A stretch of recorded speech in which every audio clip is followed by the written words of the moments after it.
When a woman treats you like an option, she texts you when she's bored, not because she misses you. She remembers you when the one she wants forgets her. You're the one she uses for attention when her ego's low. You're the backup plan she knows will always say yes. She keeps you close enough to use, but far enough to never choose. She'll keep you guessing, while chasing someone else without hesitation. And if you ever call it out, she'll say you're overthinking it. But deep down, you feel it, the disrespect, the emotional distance. Now it's time to stop feeling it and start doing something about it. If you're serious about changing your story, comment, "I am the prize." Number 1. Stop explaining your worth. Every time you try to explain your worth to someone who doesn't see it, you give away a piece of your power, and most men don't even realize it because they've been conditioned to think that love requires performance, that value is proven through sacrifice, that you must keep proving you're worthy of a place in someone's life, even when they keep showing you through actions that you're just a tool they pick up and put down when convenient. And what's worse is that they confuse attention with care. They think long replies mean love, and they believe that explaining their intentions will somehow open her eyes and make her treat him right. But it won't, because respect is never given in response to a monologue.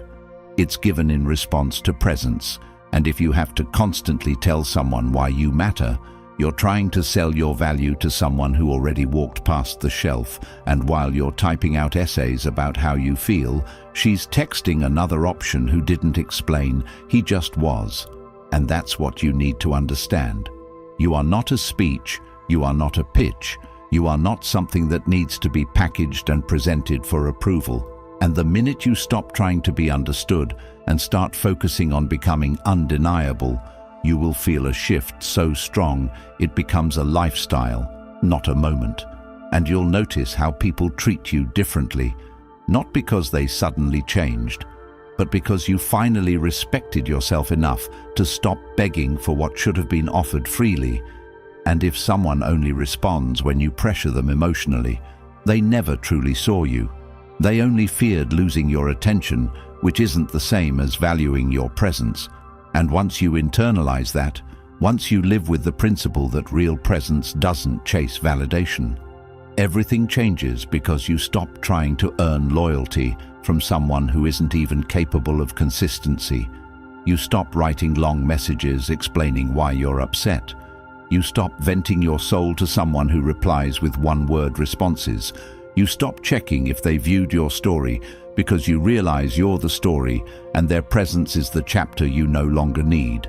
And this is not about being cold or distant. This is about regaining your internal control. Because if someone needs convincing to value you, they're not confused. They're clear, and they're hoping you're not. And the only way you stop this cycle is to stop participating in it entirely. Not by arguing louder, but by living louder. By creating a life so focused on improvement that you have no energy left for those who don't recognize the effort, the pain, the loyalty you bring. Because the truth is, she didn't forget your worth. She just never intended to honor it. She was entertained by your consistency, addicted to your availability, and every time you explained yourself, she got more proof that you'd never leave, more confirmation that you didn't believe you could walk away. And that's what kept her comfortable. Not your love, but your weakness. And if you're honest with yourself, you knew it, you felt it, but you chose hope over evidence, and now you're left confused. But confusion doesn't need closure, it needs clarity, and clarity begins with this. You are no longer available for people who require explanations to see your worth. You are no longer lowering your voice hoping to be heard by someone who chooses not to listen. You are no longer rehearsing pain in your mind to understand why they treated you like a backup. You are deleting the script, walking off the stage, and building a reality where your presence speaks for itself.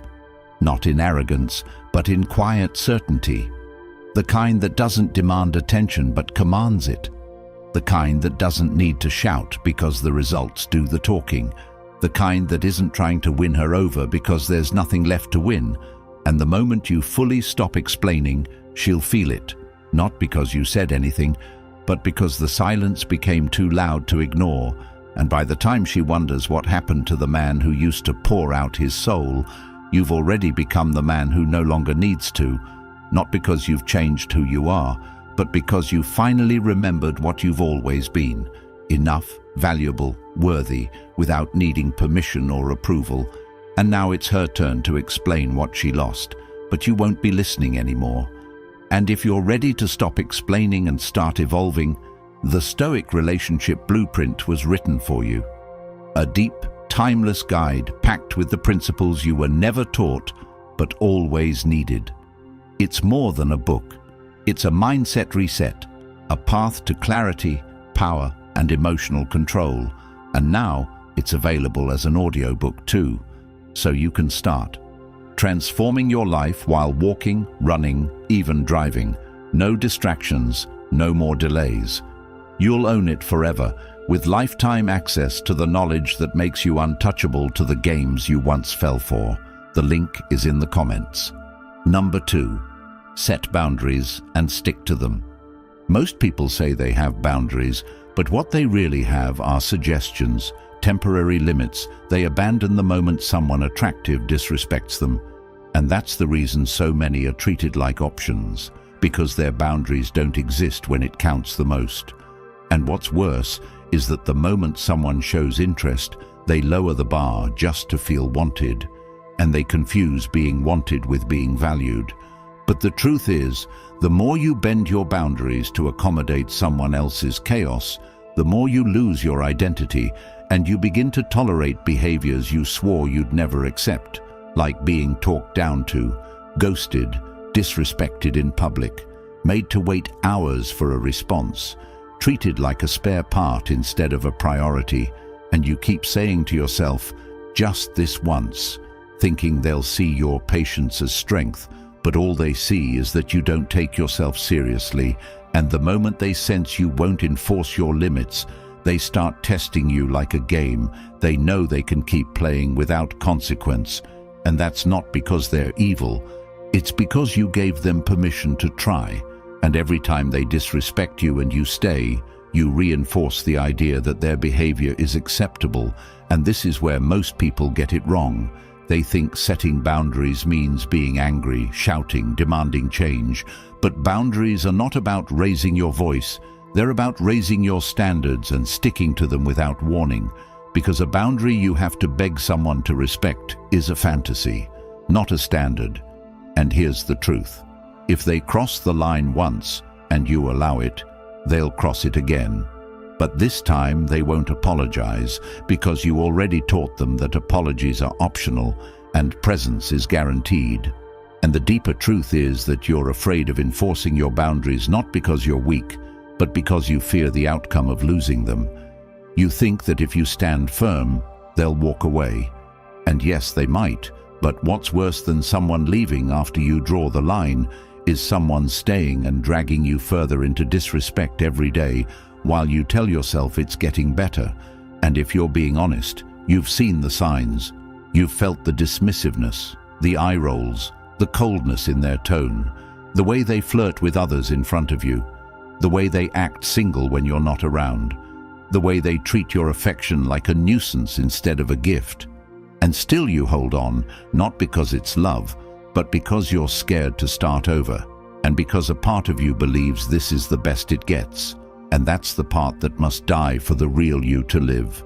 The version of you that no longer tolerates emotional crumbs and believes that love doesn't require the constant sacrifice of self-respect.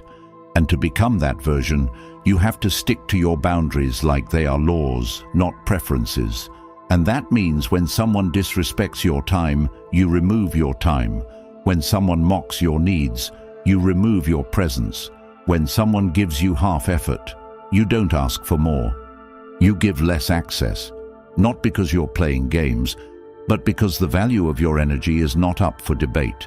And that's the truth no one wants to hear. That you teach people how to treat you by what you tolerate, not by what you say. And if your actions don't match your words, Your words mean nothing, and if you say, "I won't tolerate disrespect," but still answer calls from people who disrespected you last week, then your standard is fake, and people will treat you accordingly, because the ones who truly value you won't even come close to testing your boundaries. They'll recognize them and rise to meet them, but the ones who don't, they'll push, they'll manipulate, they'll guilt trip, they'll pretend to change until they're comfortable again, and then they'll go back to who they always were, and that's where your boundary must become a door, one they walk through once and don't get a second chance if they slam it behind them. And yes, it will be hard at first. You'll doubt yourself. You'll want to explain why you're pulling back, but you don't owe anyone an explanation for protecting your peace. You don't need to justify your standards to someone who keeps proving they don't meet them. And the moment you stop negotiating with people who test your limits, you'll feel something strange. Peace. Not because life is perfect, but because the wrong people no longer have access to interrupt it, and that peace. It becomes addictive. It becomes your new baseline, and you'll start to see every message, every invitation, every request, not as a compliment, but as an access request. And unless their behavior aligns with your boundaries, the answer is no. Without guilt, without second guessing, without thinking, maybe you're being too harsh because you're not. You're just finally being honest about what you deserve. And if that honesty cost you people, they were never assets in the first place. And every time you enforce a boundary and lose someone, you don't lose, you gain clarity. And in that clarity, you'll build a life where you no longer fear being alone, because you know being surrounded by people who make you feel invisible is far worse than solitude. And that's the switch, the shift, the reset. When you finally understand that boundaries are not about keeping others out, they're about keeping yourself intact.